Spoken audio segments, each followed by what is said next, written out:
Mais qu'est-ce que c'est que ce truc? Je crois que c'est le robot subaquatique du projet Ch'tiplouf. Ah, pour explorer la Deule. Oui, je crois bien que c'est ça. Bah dis donc, ça va pas être très pratique. Là, avec les hélices, ça va s'emmêler dans les algues filamenteuses, non? Oui, ça risque d'être compliqué. Oh bah dis donc, le direct a déjà commencé, mince alors. Bonjour à tous et bienvenue sur le plateau de Back to Fac.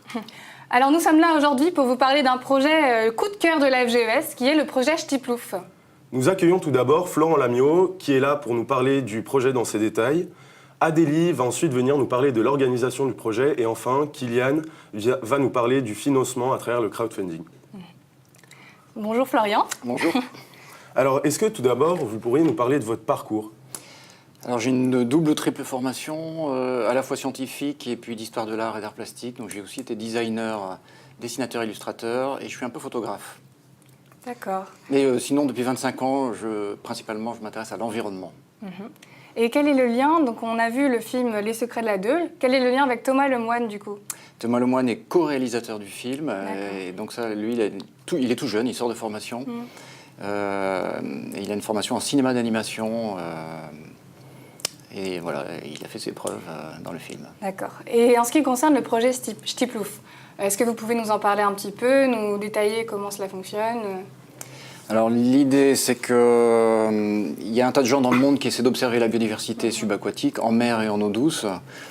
Et on se rend compte que dans certains milieux, les mangroves, les milieux complexes, les cavernes, les rivières souterraines, les endroits très turbides, c'est-à-dire où il y a beaucoup de vases ou de sable en suspension, comme entre la France et l'Angleterre, où là il y a beaucoup d'algues filamenteuses, les robots classiques n'arrivent pas à fonctionner. Et on cherche aussi à avoir un robot qui soit capable de faire des images, vidéos et des photos de très très bonne qualité, quasiment en microscopie si possible, et éventuellement en vision 3D. Et donc, Pardon, juste une dernière question. Quelle est la différence entre ce robot et les autres robots déjà mis en place, les très gros robots qu'on peut voir, les robots subaquatiques? Alors, il y a 3 ou 4 petits robots qui existent déjà et les très gros. Alors, les très gros sont très coûteux, il faut un camion et un bateau pour les transporter. Donc là, l'idée, c'est vraiment d'avoir un petit robot dans un sac à dos, avec une bonne batterie, une faible consommation d'énergie, solide, qu'on puisse en gros jeter à l'eau, plouf, et qui soit opérationnel.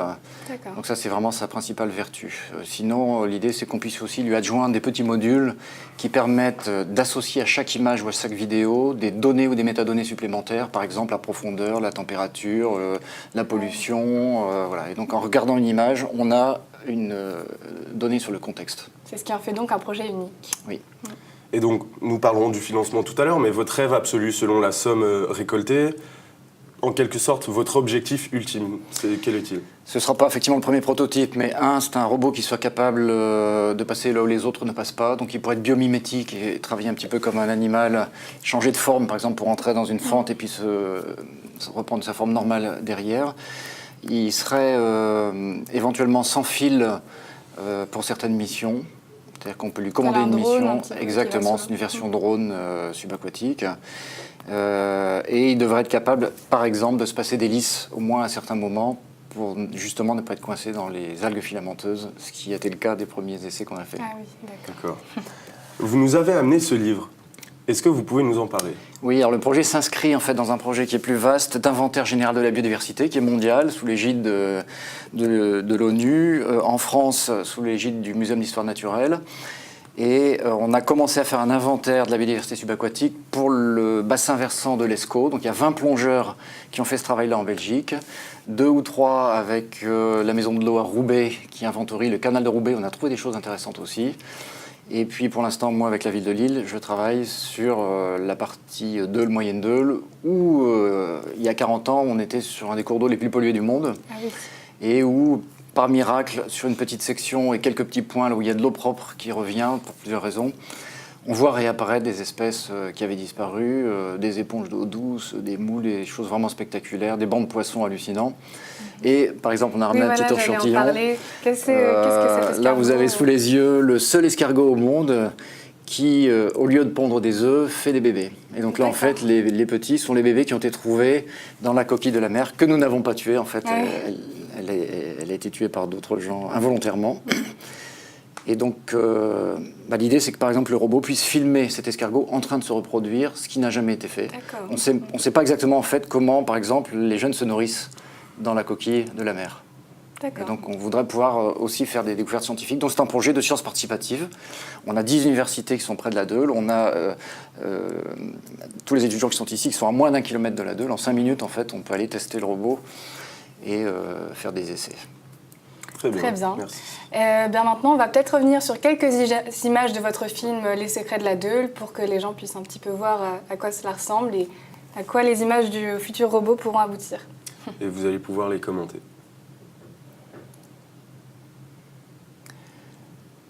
Donc là, on voit apparaître en fait une fleur de nénuphar et on a choisi cette image parce qu'on voit un petit chapelet de bulles.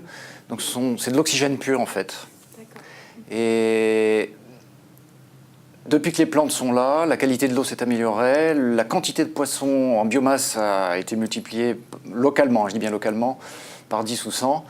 Le nombre d'espèces a augmenté. Les espèces, là on voit un brochet par exemple, il n'y a aucun parasite, alors que même dans des carrières d'eau propre, pas loin d'ici, les brochets sont parasités. On voit la qualité de l'eau qui s'est améliorée.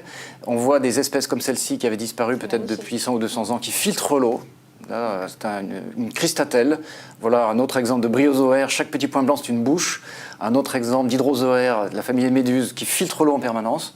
Et on a en fait, en pleine ville, des millions d'individus, de centaines d'espèces qui avaient disparu, qui sont en train de réapparaître. On a vu un champignon, c'est le 2e cas au monde de champignons subaquatiques à lamelles. Là, on voit les carpes en train de se reproduire. Donc on a vraiment, à 2 endroits où on a de l'eau propre qui revient, un écosystème qui se reconstitue. Donc c'est la possibilité, en fait, de mesurer avant-après, avec des photos, des vidéos et des analyses, ce qui se passe quand il y a un processus de renaturation. Et ça pourrait être utile en France et ailleurs, par exemple pour faire des canaux plus écologiques, Canal Seine-Nord par exemple, pour comprendre ce qui fait que certaines espèces ont régressé et pour aider les espèces à revenir en ville. Là, on est en pleine ville, on voit des perches qui sont sous les racines. Ça, c'est une image qui a été faite il y a quelques semaines, celle-ci aussi, qui montre qu'on a des choses exceptionnelles. Là, on a vu des propagules d'éponges. Je pense que c'est la première photo qu'il y a sur Internet où on les voit en telle quantité. Voilà. Et donc, en fait, il y a peut-être 1 million de personnes qui se promènent sur les bords de ces canaux chaque année sans se rendre compte que sous leurs pieds, à 2-3 mètres de profondeur, il y a un écosystème qui est vraiment absolument étonnant qui se reconstitue. Et l'idée aussi, c'est que le robot puisse permettre, par exemple, à des enfants dans les écoles ou dans le musée d'histoire naturelle, non seulement de voir ce que le robot est en train de voir, peut-être dans un casque en 3 dimensions, mais en plus de piloter le robot. Dans une école, les enfants pourraient piloter le robot et aller voir les brochets en train de se reproduire et voir même peut-être en transparence l'embryon du brochet grandir jour après jour. Et voilà, on ferait de la science naturelle. Ça a aussi un réel but pédagogique, du coup. Complètement. Eh bien, merci beaucoup pour avoir répondu à toutes nos questions. Merci à vous. Nous allons maintenant accueillir Adélie, donc une étudiante en master, qui va venir nous parler justement du projet Ch'tiplouf et de lien avec les projets, voilà, de son organisation. C'est ça, bonjour à tous les deux. Bonjour. Alors, première question, Florent vient de nous quitter. Comment êtes-vous entré en contact avec lui? Alors, Florent Lamiot, c'est le commanditaire du projet Robot Ch'tiplouf. D'accord. Il nous a proposé ce projet dans le cadre des PIMS. Ah, et qu'est-ce que sont les PIMS exactement? Alors les PIMS, ce sont les projets intermasters qui ont été organisés à l'Université catholique de Lille dans le cadre des masters du rhizome pour vraiment nous apprendre à travailler tous ensemble avec des personnes qui ont vraiment des profils très différents. D'accord. Et donc le rôle spécifique des étudiants? Tous ensemble, on a été réunis, on a choisi ce projet, on a eu le choix de différents projets. On a décidé tous ensemble de travailler. On vient de masters vraiment très différents. Par exemple, je viens du master finance. Il y a aussi Eric dans notre équipe qui vient du master écologie opérationnelle. Donc voilà, on vient vraiment de masters vraiment très différents. Et c'est à la fois pour construire un projet tous ensemble, mais aussi à travailler et à comprendre qu'est-ce que ça peut nous apporter de travailler tous ensemble et d'apporter nos différentes compétences pour ce projet-là. On a aussi entendu parler du lien avec Wikipédia, la Wikiversité. On a cru comprendre que ce projet était un peu un projet open source, non? Alors en quoi ça consiste à peu près? C'est ça. Alors ça a été, je pense, une découverte pour tous les étudiants de ce projet. C'est vraiment Florent Lamiot qui nous a initiés, nous a appris à travailler avec Wikiversité. Dès maintenant, on peut voir pendant toute l'année comment on a travaillé. voire on a fait des comptes rendus de nos réunions pendant tout le déroulement du projet. Ça permet, je pense, aux personnes extérieures de voir à quel point on est impliqué, de pouvoir voir comment le projet a évolué. Et nous, ça nous a appris à travailler vraiment de façon collaborative, tous ensemble. Donc ça, c'était vraiment une découverte. Ensuite, il y a le lien avec aussi Wikipédia, parce que toutes les images et les vidéos qu'on produira seront publiées sur Wikimedia Commons. Donc on essaiera de traduire dans le plus de langues. 283 langues. C'est ça, le plus de langues possible. Voilà, c'est vraiment un côté du projet qui est très important pour nous, c'est de partager. Voilà, tout ce qu'on arrivera à découvrir, les résultats qu'on aura, c'est de partager avec le plus grand nombre. Et Wikipédia, ça nous aide aussi si jamais il y a des curieux, des intéressés qui veulent nous aider à travailler sur le projet. Ils vont pouvoir nous rencontrer plus facilement, avoir des informations et partager et faire avancer avec nous le projet. D'accord. Et donc, vous parlez d'un projet collaboratif. Vous avez tourné une vidéo pour inciter les gens à financer votre projet et je pense que nous allons la voir tout de suite. Très bien. De notre projet ou non, et si vous n'étiez pas déjà convaincu que c'était un projet incroyable, voici les 10 raisons pour lesquelles il faut investir pour le projet Robo-Ch'ti Plouf. Raison numéro 1. Vous recherchiez une bonne action pour l'année 2017, nous avons la solution. Raison numéro 2. C'est un projet collaboratif et ouvert. Raison numéro 3, parce que c'est un projet super innovant, c'est le robot du futur. Raison numéro 4. Pour le partage de la connaissance. Raison 5. Pour participer au recensement de la biodiversité subaquatique. Raison numéro 6. Pour un projet open source, nous partageons toutes nos données. Raison numéro 7, pour un impact local et global positif. Raison numéro 8. Pour soutenir un projet soucieux de l'environnement et de l'éthique. Raison numéro 9. Une transparence de vos investissements grâce à un suivi de notre projet sur notre page Wikipédia. Raison numéro 10. Pour nous, pour soutenir une équipe super motivée. Nous avons besoin de vous. Vous pouvez dès à présent investir pour le projet Robo-Ch'ti Plouf sur la plateforme de financement participatif Ulule. Pour nous contacter ou plus d'informations, n'hésitez pas à nous retrouver sur Facebook et Wikiversité. Il vient de nous quitter et nous recevons maintenant Kylian qui est là pour nous parler de la plateforme crowdfunding, c'est-à-dire là où on peut donc du coup faire des dons pour contribuer au projet. D'accord. Donc voilà, Ulule, le crowdfunding, généralement, qu'est-ce que c'est ? Le crowdfunding, c'est un outil de financement. Par exemple, nous, notre projet, on a choisi de se financer au travers du crowdfunding, qui est un financement participatif puisqu'il met en relation les particuliers et les personnes ayant une capacité de financement.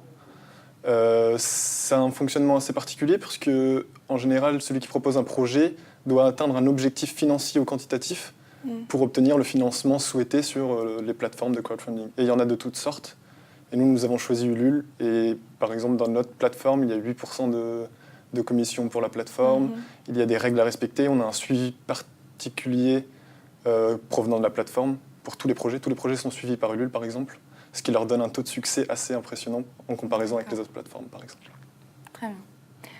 Et du coup, quels sont les avantages, par exemple, pour un particulier d'investir dans votre projet ? Pour chaque projet Ulule, il y a des contreparties qui sont mises en place. Et par exemple, en fonction de l'investissement du particulier, il a le droit à une contrepartie ou une autre.